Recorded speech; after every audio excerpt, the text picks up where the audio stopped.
नमस्कार, स्वागत है आप सभी का आज के इस वीडियो में। क्या आपको या आपके किसी परिवार के बुजुर्ग को ऐसी समस्या है कि बार बार पेशाब जाना पड़ता है, पेशाब की धार में कमी आ रही है या फिर पेशाब करते वक्त ज़्यादा जोर लगाना पड़ता है, रात को पेशाब के लिए बार बार जागना पड़ता है? तो यह सिर्फ उम्र का असर नहीं बल्कि हो सकता है कि प्रोस्टेट इनलार्जमेंट या फिर प्रोस्टेटोमेगैली की वजह से हो रहा हो।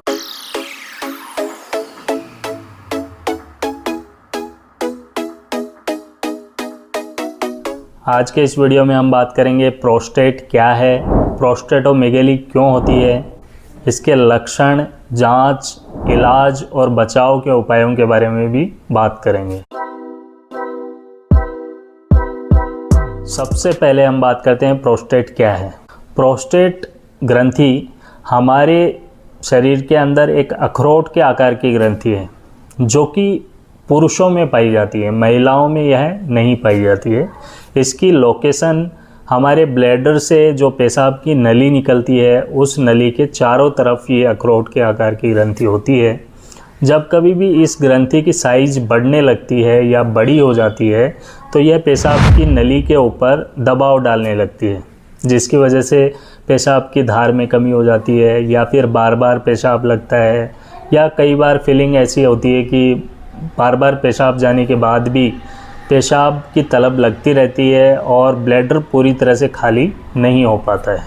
प्रोस्टेट ग्रंथि का मुख्य काम होता है स्पर्म्स को पोषण देने के लिए एक तरल पदार्थ का निर्माण करती है। बचपन में प्रोस्टेट छोटी साइज़ की होती है, लेकिन उम्र बढ़ने के साथ साथ प्रोस्टेट की साइज़ में बढ़ोतरी होती है। जब कभी भी प्रोस्टेट की साइज़ सामान्य आकार से ज़्यादा हो जाती है तो इस स्थिति को ही प्रोस्टेटोमेगैली कहा जाता है। इसे बिनाइन प्रोस्टेटिक हाइपरप्लेजिया या बीपीएच भी कहा जाता है। यह किसी तरह का कैंसर नहीं है, यह बहुत ही आम समस्या है जो कि 50 साल की उम्र के बाद में पुरुषों के अंदर देखने को मिलती है। इसके मुख्य लक्षण हैं जैसे बार बार पेशाब लगना या फिर रात में पेशाब के लिए बार बार जगना, पेशाब की धार में कमी, पेशाब शुरू होने में देर लगना, पेशाब करने के बाद भी ब्लैडर पूरी तरह से खाली महसूस न होना, या फिर पेशाब टपकने की फॉर्म में आए, बूंद बूंद करके आए। कभी कभी जलन या दर्द भी इसके अंदर महसूस हो सकता है। इसलिए इस तरह के लक्षणों को कभी भी नज़रअंदाज नहीं करना है, डॉक्टर से परामर्श जरूर लें। अब हम प्रोस्टेट बढ़ने के कारणों की बात करते हैं। इसका सबसे प्रमुख कारण है बढ़ती हुई उम्र। ज़्यादातर 50 साल की उम्र के बाद में प्रोस्टेटोमेगैली की समस्या देखने को मिलती है। दूसरा इसका कारण हो सकता है हार्मोनल चेंजेज। उम्र के साथ साथ टेस्टोस्टेरोन का कन्वर्जन डीएसटी के अंदर ज़्यादा बढ़ जाता है, जिसकी वजह से ये हो सकती है। फैमिली हिस्ट्री, आपके किसी परिवार के सदस्य के अंदर अगर ये समस्या रही हुई है तो पॉसिबिलिटी है कि आपके अंदर भी ये दिक्कत हो। मोटापा इसके लिए जिम्मेदार हो सकता है। कम शारीरिक गतिविधि या फिर लॉन्ग टर्म सिटिंग की स्थिति के अंदर प्रोस्टेट की समस्या हो सकती है। ज़्यादा तला भुना और फैटी खाना खाना भी इसके लिए जिम्मेदार हो सकता है। लगभग 60 साल की उम्र के बाद में हर दूसरा आदमी प्रोस्टेटोमेगैली का शिकार पाया जाता है। प्रोस्टेट की जांच कैसे होती है?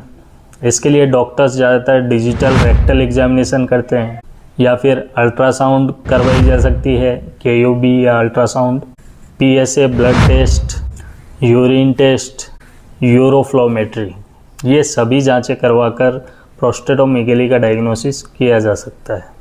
इनमें से पीएसए जो टेस्ट है यह प्रोस्टेट कैंसर की जांच के लिए भी करवाया जाता है या फिर स्क्रीनिंग के लिए करवाया जाता है। प्रोस्टेटोमेगैली के इलाज की अगर बात करें तो इसके लिए ज़्यादातर डॉक्टर्स 2 तरह की दवाएं देते हैं। पहली अल्फ़ा ब्लॉकर जो कि पेशाब की धार को मेंटेन करती हैं।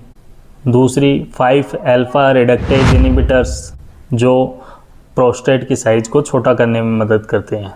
क्योंकि हमने प्रोस्टेटोमेगैली के कारणों में जो बात की है कि टेस्टोस्टेरोन का कन्वर्जन डीएचए में होता है, यह कन्वर्जन 5 अल्फ़ा रिडक्टेज एंजाइम की प्रेजेंस में होता है। अगर इस एंजाइम को हम ब्लॉक कर देंगे इन दवाओं के थ्रू तो इसका कन्वर्जन रुक जाएगा, जिससे प्रोस्टेट की साइज़ में बढ़ोतरी नहीं हो पाएगी। दूसरा उपाय इसके लिए हम कर सकते हैं लाइफ स्टाइल के अंदर बदलाव करके पानी पीने का समय सही तरीके से निर्धारित करें, रात के समय ज़्यादा पानी न पिएं, शराब और कैफ़ीन से दूरी रखें। कुछ गंभीर मामलों के अंदर सर्जरी भी एक विकल्प हो सकता है। इसके लिए ज़्यादातर TURP या फिर लेज़र सर्जरी की जाती है। सही समय पर इलाज करवा के सर्जरी से बचा जा सकता है। अब हम बात करते हैं प्रोस्टेट हेल्थ के लिए क्या खाएं। इसके लिए आपको अपनी रेगुलर डाइट के अंदर कुछ चीज़ें मैं बता रहा हूं जो कि ऐड करनी चाहिए। आप डेली बेसिस पे या फिर वीकली बेसिस पे इनको एक प्रॉपर शेड्यूल के अंदर सेट कीजिए ताकि प्रोस्टेट आपकी हेल्दी रहे। सबसे पहला इसमें है पम्पकिन सीड्स। पम्पकिन सीड्स बहुत ज़्यादा इफ़ेक्टिव हैं प्रोस्टेट हेल्थ को सुधारने के लिए। दूसरा है टमाटर, हरी सब्जियां, omega 3 fatty acid supplements, green tea, लहसुन, इन सभी चीज़ों का सेवन करके आप अपनी प्रोस्टेट को हेल्दी रख सकते हैं। जंक फूड, मसालेदार या ऑयली फूड से दूर रहें। अपनी प्रोस्टेट को स्वस्थ रखने के लिए रोज़ टहलने की आदत डालें। अपने वेट को नियंत्रित रखें। अपने शरीर के अंदर कॉन्स्टिपेशन न होने दें। काफ़ी बार ये होता है कि लंबे समय तक कब्ज की शिकायत रहने की वजह से प्रोस्टेट हेल्थ बिगड़ती है, इसलिए कॉन्स्टिपेशन को टाइमली ट्रीट करें। अगर आपको ऐसी दिक्कत रहती है तो लंबे समय तक पेशाब को रोक कर न रखें। 50 से ज़्यादा साल की उम्र के अंदर साल में कम से कम एक बार अपनी प्रोस्टेट की जांच ज़रूर करवा लें। तो दोस्तों, प्रोस्टेटोमीगेली या प्रोस्टेट की साइज़ में बढ़ोतरी होना कोई शर्म की बात नहीं है, बल्कि इसे नज़रअंदाज करना आपके लिए ख़तरनाक हो सकता है। समय पर जांच, सही खानपान और इलाज से इसे हम पूरी तरह से कंट्रोल कर सकते हैं। यह एक बहुत ही आम समस्या है, इसलिए शर्माएं नहीं, अपनी हेल्थ प्रॉब्लम को डिस्कस करें, डॉक्टर से कंसल्ट करें। इसी के साथ आज के वीडियो को यहीं ख़त्म करते हैं। मिलते हैं नेक्स्ट वीडियो में एक नए टॉपिक के साथ। तब तक ध्यान रखिए अपना और अपनों का। स्वस्थ रहिए, हंसते रहिए। धन्यवाद।